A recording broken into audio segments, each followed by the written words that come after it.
haberla visto, ni siquiera haber podido hablar con ella. Y esta tremenda sospecha acerca de esa muerte en ese contexto, ¿no? En una provincia rica, un conflicto en una ciudad pobre, en una provincia rica, en un momento que ya el gobierno nacional estaba en crisis, en un momento que ya el gobernador de esta provincia rica era candidato a presidente, y todo ese entorno que hacía que ese acontecimiento fuera un acontecimiento sumamente grave. Queda eso ahí hasta que 6 años después alguien me cuenta el dato fundamental que de alguna manera hace nacer la otra búsqueda, que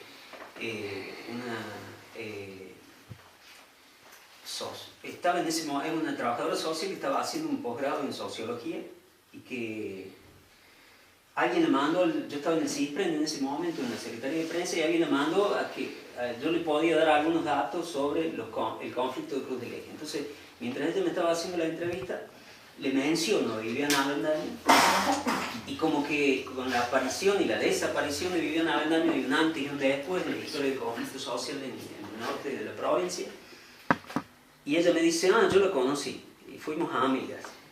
Y dice, bueno, pero vos sabías, ¿no?, de la historia de ella. No, ¿qué cosa? Ella fue presa política. No, no puede ser, si tenía 41 años en el 2000. Sí, con 16 años había sido la presa política con causa más joven de la dictadura en 1975, militando en la Juventud Guevarista, que era el ala juvenil del Partido Revolucionario de los Trabajadores y el Ejército Revolucionario del Pueblo, donde ya militaban su hermana y su cuñado. Su hermano y su cuñado son desaparecidos por la dictadura ya después, cuando ella ya estaba presa. Su hermana mayor, 10 años mayor que ella, también nacida en Villa Libertador y demás. En ese momento que me cuenta eso, ahí es un poco la génesis de lo que va a ser toda la investigación posterior en dos sentidos. O sea, por un lado, toda esta sospecha acerca de su muerte se acrecienta, porque sin duda que la policía sabía quién era ella, y eso explicaba este rótulo de infiltrada que se le puso en esos últimos días de su vida prácticamente sin conocerla. Entonces, sin duda que la policía sabe. Y por otro lado, esto de que esa mujer que había estado en ese corte de ruta y que no había contado nada de eso, por respeto al propio proceso local, para no chapear con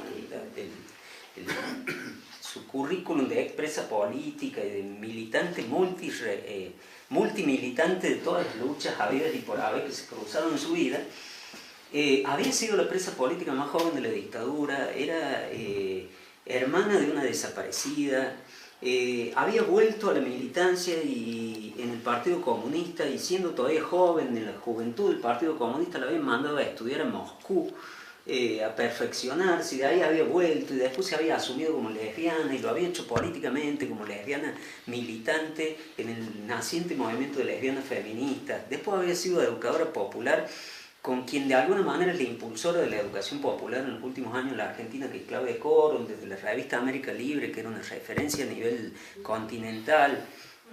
Bueno, toda una serie de cosas que se desplegaban ahí, y había terminado siendo líder de ese movimiento piquetero caótico, como fue siempre los Cruz del Eje, que tiene que ver con toda esta larga historia de el cierre del ferrocarril, las mentiras de la fábrica Honda, el olvido, la inviabilidad de las provincias del norte según Cavallo, etcétera, etcétera, etcétera, ¿no? Toda esa historia. Entonces, bueno, ahí había una historia de vida que valía la pena ser contada. Y además desde lo humano, ¿no?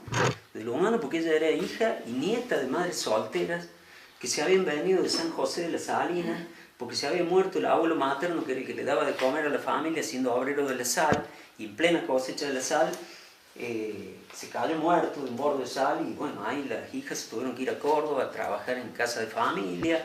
Ahí hubo una violación a su madre, siendo una niña prácticamente por parte de un patrón. Su mamá no le creyó, entonces se pelearon entre ellas, y después prácticamente a la hija mayor la abuela no la conoció, y cuando la conoció se la apropió, y después la madre la tuvo que recuperar. O sea, toda una serie de circunstancias tremendamente trágicas que tienen que ver con la vida trágica de las clases populares en la Argentina, ¿no? Y después, bueno, Villa Libertador con todo lo que significa. Este año se van a cumplir 50 del Cordobazo, que de alguna manera se gesta ahí, ¿no? No fueron solamente los de Luz y Fuerza, fueron también los que trabajaban en la Renault ahí cerca, todas las luchas sociales del barrio, por cloacas, por vivienda, por agua, por educación para adultos, en las cuales las hermanas Avendaño estuvieron ahí. Y ellas que militaron en el marxismo-leninismo ortodoxo, ateo, venían de la parroquia. Se habían formado en la parroquia del cura Víctor Hacha, que era uno de los fundadores del movimiento de sacerdotes tercermundistas, un cura que entre el Navarrazo, en febrero del 74, y el 24 de marzo del 76 tuvo 11 allanamientos y un seminarista secuestrado. Y es muy loco porque generalmente el movimiento de sacerdotes tercermundistas está ligado a la militancia revolucionaria, pero por la vía del peronismo revolucionario y de la juventud peronista y eventualmente de Montoneros, que era de los que lo acusaban de cura. En este caso, no solo las dos hermanas Avendaño, sino otros también vecinos de Villa Libertador que terminaron siendo militantes del PRT, que nada que ver con el cristianismo, o sí, porque uno de los santuchos era cura, ¿no? Bueno, las complejidades de la historia, ¿no? Y el teatro, o sea, Viviana participa de ese grupo de teatro cuyo único sobreviviente del grupo fundador, que eran 4 o 5, eran 4 el grupo fundador. De esos 4, el único sobreviviente del terrorismo de Estado es este amigo de Freddy que vivía en Suecia, ¿sí? Que después muere en esas circunstancias, ¿no? Que cuenta el otro sobreviviente o del segundo grupo, que es Lito Aguirre. Viviana es de una cámara posterior que se suma a ese grupo, ya cuando ese grupo que había nacido en otro barrio, Coro, en el centro, se viene a Villa Libertador a dar una función y tiene tanta sintonía y tanta buena onda, digamos, con la gente, y tanta identidad con los problemas del barrio, que ahí estaba el teatro que ellos querían hacer, entonces ya se quedan y fundan el grupo de teatro. Lo que era el grupo de teatro Estudio 1 pasa a ser el grupo de teatro Villa Libertador. Entonces, bueno, esta pregunta de Freddy, a mí, la conexión con esta historia, bueno, pasó por todas esas motivaciones. La curiosidad periodística, la identidad por cuestiones ideológicas y demás, cuestiones humanas, y además el hecho de que el desenlace de esta historia sucede en la ciudad de donde yo soy oriundo y donde cada tanto es noticia por estas cuestiones, y lo sigue siendo.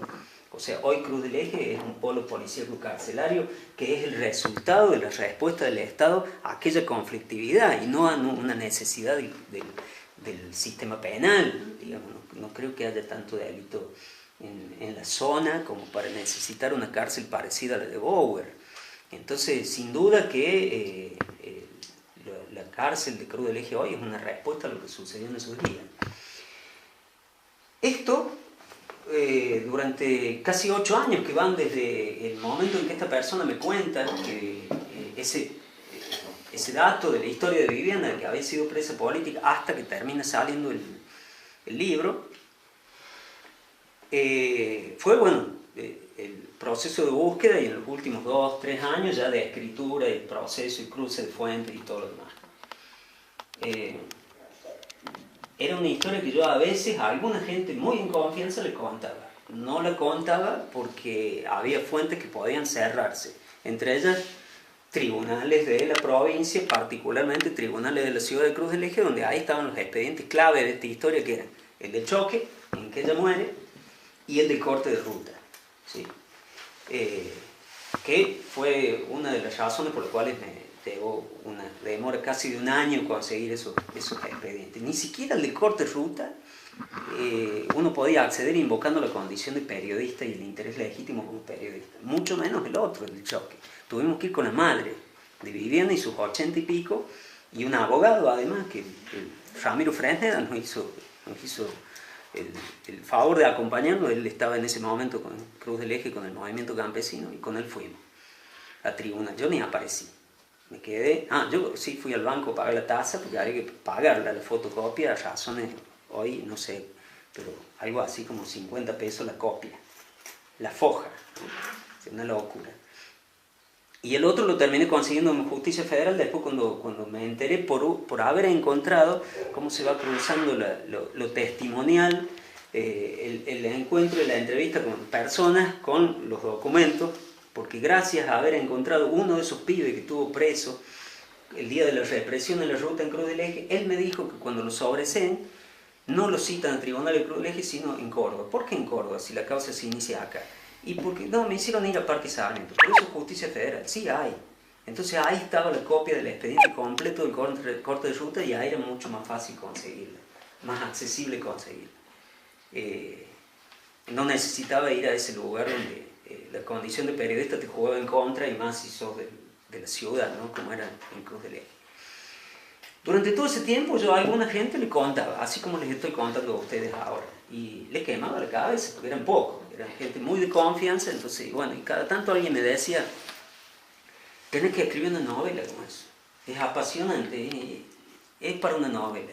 Y ahí viene la cosa, yo decía, no, no, o sea, es una historia real, una persona real que sufrió un montón de ataques por parte de los poderes y que merece una biografía periodística, histórica, tan rigurosa como cualquier personajón de la historia. Cualquier personajón público, digo, cualquier persona poderosa, pública, conocida y demás. Entonces, bueno, eso, y además, bueno, el mismo hecho de ser una persona casi desconocida generaba más dificultad a la hora de encontrar. Pero cuando uno empezaba a recorrer, y a lo largo de 50 entrevistas prácticamente, bueno, sí, hay 50 publicadas, creo que fueron más, 50, digamos, extractos de entrevistas que forman parte de esta historia.